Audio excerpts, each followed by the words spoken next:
तो भाई आप लोग फ़ोनपे चलाते हैं और फ़ोनपे से गलती से किसी को अगर आप पेमेंट कर देते हो, मतलब गलती से पेमेंट हो गया, आप जहाँ पर करने जा रहे हो तो वहाँ पर नहीं होके दूसरी जगह पे हो गया, तो आप लोग क्या करोगे? अब दोस्तों पेमेंट तो हो चुका है, पैसा तो आपके अकाउंट से कट चुका है और सामने वाला तो भाई आपका मान लीजिए पैसा नहीं भी देगा, अगर मांग रहे हो वो नहीं देगा, इग्नोर करेगा कि नहीं आया मेरे पास, वगैरह वगैरह क्वेश्चन करेगा, तो आप लोग क्या करोगे? दोस्तों ये क्रिटिकल मामला होता है, ये हर कोई आपको नहीं बता पाएगा। इस दौरान आप लोग क्या करोगे, आपको क्या करना है वो मैं आपको आज बताने वाला हूँ, लेकिन इसका प्रोसेस थोड़ा सा लंबा जाएगा। ठीक है, अगर नॉर्मली में पैसा आपका ज़्यादा है, मतलब अगर हज़ारों में ज़्यादा भेजे हो, मतलब 20-30 हज़ार भेजे हो या फिर 10-5 हज़ार भेजे हो, तो ये आप छोड़ोगे तो नहीं कि भाई मेरा पैसा गया तो गया, कोई दिक्कत नहीं है। अगर 50-100 है तो मैनेज हो जाएगा, लेकिन अगर मान लीजिए 10-20 हज़ार होगा तो थोड़ा सा ज़्यादा हो जाएगा ना, तो वो पैसा को आप लोग कैसे रिटर्न लोगे, आज मैं आपको बताऊँगा।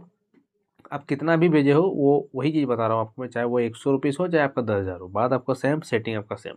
वीडियो में बने रहिएगा, वीडियो को पूरा देखिएगा और चैनल पर नया सब्सक्राइब करिएगा ताकि आपको आगे भी इस तरह का इन्फॉर्मेशन वीडियो मिलता रहे। दोस्तों हम लोग जब भी फ़ोनपे से कोई पेमेंट करते हैं तो वहाँ पर एक टिकट रहता है। टिकट मतलब क्या होता है कि हम लोग प्रोसेसिंग होने के बाद उस टिकट को एक कंप्लेन लेटर रहता है, मान लीजिए टिकट छोड़िए, कंप्लेन लेटर रहता है, तो वो हम लोग का दिखता है कहाँ पे? जैसे कि मान लीजिए मैं आपको दिखाता हूँ एक पेमेंट फेल्ड वाला ऑप्शन, ठीक है, जहाँ पर मेरा पेमेंट है वो फेल्ड हुआ है। तो फेल जब हो जाता है मान लीजिए कोई भी चीज़ का, तो एक मतलब जब हम लोग उसको कंप्लेंट करते हैं तो कस्टमर की तरफ से एक टिकट देता है, वो नंबर रहता है, वो जो हम ट्रांजेक्शन जो रहता है उसका एक नंबर रहता है, ठीक है ना? तो उस हिसाब से हम लोग उसको कंप्लेंट कर सकते हैं। और एक चीज़ आता है जो यूटीआर नंबर रहता है, यूटीआर नंबर जो रहता है वो बहुत ही ज़्यादा मतलब कामदायक नंबर रहता है। तो आपको अपना फ़ोनपे का यूटीआर नंबर पहले निकालना है, मैं जो बता रहा हूँ उसको सिर्फ फॉलो करिएगा। यूटीआर नंबर निकाल के फ़ोनपे कस्टमर केयर को कॉल करिएगा। कस्टमर केयर को कॉल करने के बाद आपको ट्रांजैक्शन जो आईडी रहता है उसको और यूटीआर नंबर दोनों को बताना है और बोलना है कि सर जो ये मेरा पेमेंट है ये मेरा गलती से पेमेंट हो चुका है, मैं इसको नहीं करने जा रहा था लेकिन गलती से चला गया सामने वाले के अकाउंट पे और वो मुझे देने से इनकार कर रहा है। तो कस्टमर केयर पहले आपको पूछेगा कि आप क्या ऐसा गलती किए कि आपका पेमेंट चला गया।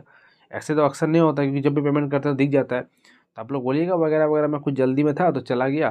तो आप वो जो है कस्टमर केयर आपको आपका प्रॉब्लम को वो नोटिस करेगा और जिसके पास गया उसको एक मतलब रिपोर्ट भेजेगा, तो उसको बोलेगा रिटर्न करने के लिए।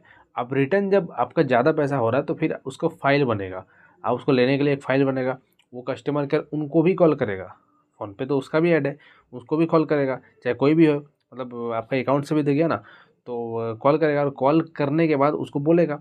अब वो नहीं माने तो बात अलग है, उसके बाद क्या करेगा, 24 घंटे फिर 48 घंटे एक टाइम रहता है, ठीक है ना, जो कि आरबीआई की तरफ से रहता है। अगर आप गलती से पेमेंट चला जाता है फिर कट जाता है तो आप उस पेमेंट को रोक सकते हो, जो कि दोबारा आपके अकाउंट पे आ जाएगा अगर गलती से चला जाता तो ये अपना आपको ब्रांच जाना होगा, ट्रांजेक्शन स्टेटमेंट लेके, ठीक है। ब्रांच जाने के बाद वो आईडी वगैरह सब कुछ देना होगा और उनसे बात करना है कि मेरा गलती से ट्रांजेक्शन हो चुका है या फिर निकल गया है पैसा, इसको मैं रिटर्न लेना चाहता हूँ। तो वहाँ पर एक एप्लीकेशन लाता है, तो उस एप्लीकेशन को भरिएगा और 48 घंटा का वेट करिएगा, ऑटोमेटिकली आपके अकाउंट पे आ जाएगा। तो ये एक अलग तरीका का है, लेकिन 100-200 के लिए कोई करेगा नहीं, गलती चला गया तो सामने वाला बंदा देखिए, बहुत किसी केस में क्या होता है सामने वाला बंदा खुद ही दे देता है पैसा कि हाँ भाई ठीक है गलती चल गया तो ले लो, दे देता है। लेकिन अब बहुत ऐसा रहता है खच्चर सब देगा नहीं, हाँ मुझे तो मिल गया है, घंटा दूंगा मैं, जो खड़ा वो खड़ा लो। अब उसमें तो आप कुछ वो ज़बरदस्ती नहीं किया, जो किए आप किए, तो उसमें क्या होता है ना, उसका ऊपर कुछ बनता नहीं है केस जो आप कर पाओगे, समझ में आ गया ना? तो बस आपको मैंने जो बताया आप लोग वही करिए, ईज़िली हो जाएगा। ब्रांच जाइए, ब्रांच से काम करिए, आप पहले कस्टमर केयर से कंसल्ट कर लीजिए, उसके बाद ही आपको ब्रांच जाना है, ठीक है ना? और कुछ आपको इसके बारे में और प्रॉब्लम लग रहा है या फिर कोई कुछ बोल रहा है तो मुझसे कमेंट करके पूछ सकते हो, फिर मुझे इंस्टाग्राम में जाके पर्सनली हमसे बात कर सकते हो। मैं आपसे पर्सनली बात करूँगा और पर्सनली आपको समझा दूँगा। लिंक मिल जाएगा आपको डिस्क्रिप्शन पे, ठीक है? और चैनल को सब्सक्राइब कर लीजिए ताकि आपको आगे भी इस तरह के इंपॉर्टेंट वीडियो मिलता है। तो फिलहाल चलता मिलता है बहुत जल्दी इस वीडियो में, तब तक के लिए जय हिंद, बना रहो।